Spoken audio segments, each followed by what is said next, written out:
Canto 22, Circle 8, Bulger 5, The Grafters. Summary. The poets set off with their escorts of demons. Dante sees the grafters lying in the pitch like frogs in water, with only their muzzles out. They disappear as soon as they sight the demons, and only a ripple on the surface betrays their presence. One of the grafters, an unidentified Navarrese, ducks too late and is seized by the demons who are about to claw him, but Curlybeard holds them back while Virgil questions him. The wretch speaks of his fellow sinners, Friar Gomita and Michel Sanche, while the uncontrollable demons rake him from time to time with their hooks. The Navarrese offers to lure some of his fellow sufferers into the hands of the demons, and when his plan is accepted, he plunges into the pitch and escapes. Helkin and Grizzly fly after him, but too late. They start a brawl in mid-air and fall into the pitch themselves. Curlybeard immediately organizes a rescue party, and the poets, fearing the bad temper of the frustrated demons, take advantage of the confusion to slip away. I have seen horsemen breaking camp. I have seen the beginning of the assault, the march and muster, and at times the retreat and riot. I have been where chargers trampled your land. Oh, Aretines, I have seen columns of foragers, shocks of tourney, and running of tilts. I have seen the endless lines march to bells, drums, trumpets from far and near. I have seen them march on signals from a castle. I have seen them march with native and foreign gear. But never yet have I seen horse or foot, nor ship in range of land, nor sight of star, take its direction from so low a toot. We went with the 10 fiends, oh, savage crew, but in church with saints, with stewpots in the tavern, as the old proverb wisely bids us do. All my attention was fixed upon the pitch, to observe the people who were boiling in it, and the customs and the punishments of that ditch. As dolphins surface and begin to flip, their arched backs from the sea, warning the sailors to fall to and begin to secure ship. So now and then, some soul, to ease his pain, showed us a glimpse of his back above the pitch, and quick as lightning, disappeared again. And as, at the edge of a ditch, frogs squat about, hiding their feet and bodies in the water, leaving only their muzzles sticking out, so stood the sinners in that dismal ditch. But, as Curlybeard approached, only a ripple showed where they had ducked back into the pitch. I saw. The dread of it haunts me to this day. One linger a bit too long. As it sometimes happens, one frog remains when another spurts away.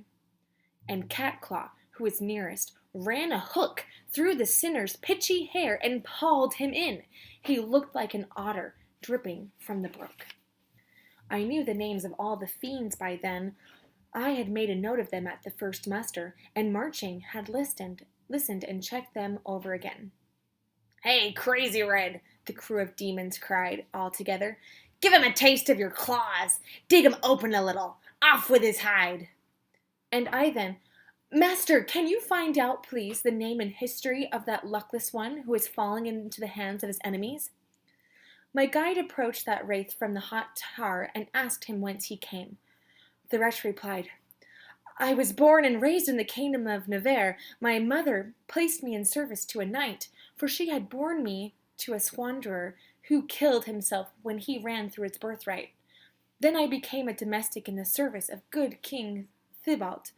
There I began to graft, and I account for it in this hot crevice."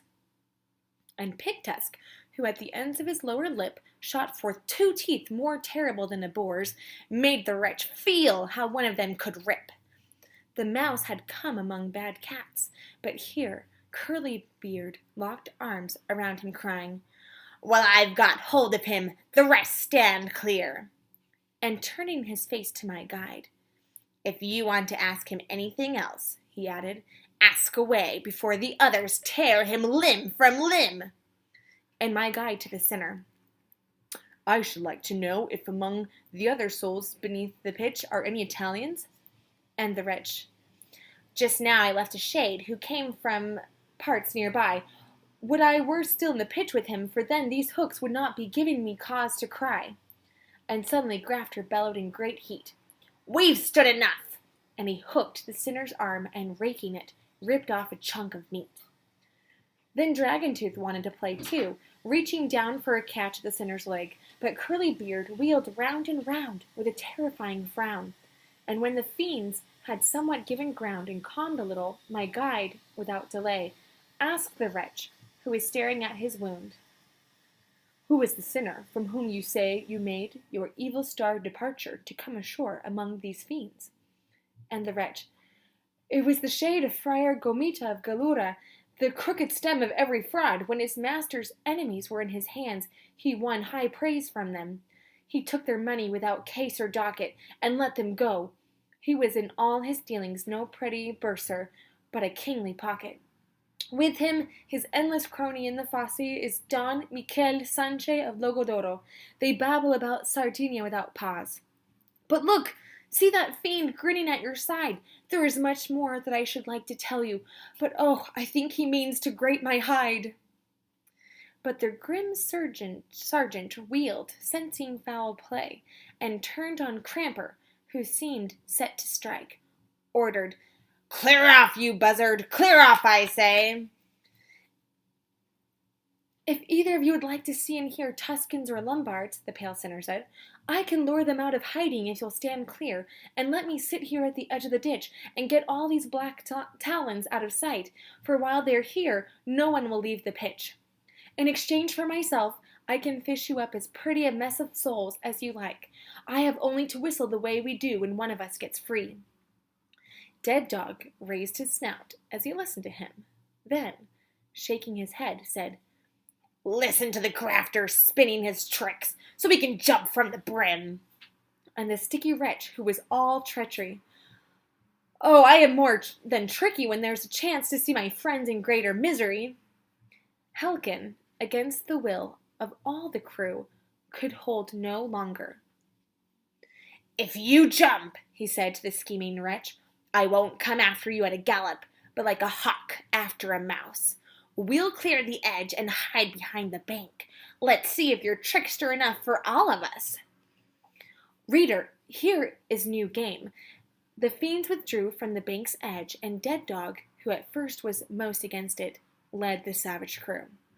The Navarrese chose his moment carefully, and planting both his feet against the ground, he leaped, and in an instant he was free. The fiends were stung with shame, and of the lot Helkin most, who had been the cause of it. He leaped out madly, bellowing, You're caught! But little good it did him. Terror pressed harder than wings. The sinner drove from sight, and the fiend in full flight had to raise his breast. A duck, when the falcon dives, will disappear exactly so, all in a flash, while he returns defeated and weary up the air. Grizzly, in a rage at the sinner's flight, flew after Helkin, hoping the wraith would escape, so he might find an excuse to start a fight. And as soon as the grafters sank below the pitch, Grizzly turned his talons against Helkin, locked with him claw to claw above the ditch. But Helkin was sparrowhawk enough for two, and clawed him well, and ripping one another, they plunged together into the hot stew. The heat broke up the brawl immediately, but their wings were smeared with pitch, and they could not rise. Curlybeard, upset at his company, commanded 4 to fly to the other coast at once with all their grapples. At top speed the fiends divided, each one to his post. Some on the near edge, some along the far, they stretched their hooks out to the clotted pair who were already cooked deep through the scar of their first burn, and turning to one side we slipped off, leaving them thus occupied. Notes. Note 4. Aretines, the people of Arezzo. In 1289, the Guelphs of Florence and Lucca defeated the Ghibellines of Arezzo at Campolino. Dante was present with the Guelphs, although probably as an observer and not as a warrior. Lines 5 through 6. Tourney to tilts. A tourney was contested by groups of knights in a field. a tilt by individuals who tried to unhorse one another across a barrier. Line 7. Bells. The army of each town was equipped with a chariot on which bells were mounted. Signals could be given by the bells, and special decorations made the chariot stand out in battle. It served therefore as a rallying point. Line 8. Signals from a castle. When troops were in sight of their castle, their movements could be directed from the towers, by banners in daytime and by fires at night, much as some naval signals are still given today. Lines 19 through 21. Dolphins, etc.